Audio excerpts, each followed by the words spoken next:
kupitia mashindano haya International Kili Marathon yamesababisha ukuaji mkubwa wa sekta ya utalii, ikiwemo pamoja na idadi kubwa ya watu kuja kupanda mlima Kilimanjaro.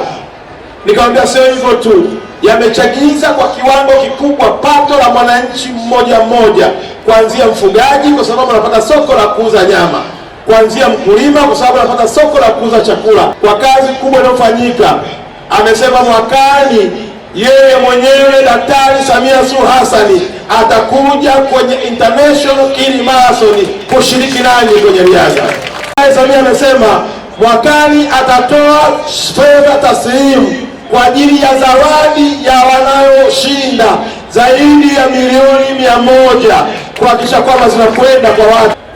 Mwakani tuwe na riadha itakayoanza ya watoto.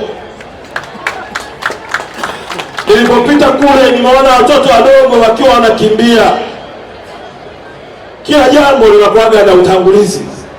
Basi nitaomba waandaaji, kaka zangu, na bahati nzuri baba zangu, mzee Mwaliale, kaka zangu wamenilea, nitaomba mwakani wafungue riadha zetu watoto. Tunaweza kupanga wakaanza mwanzo kama siku ya jana, alafu leo wakaja watu wazima.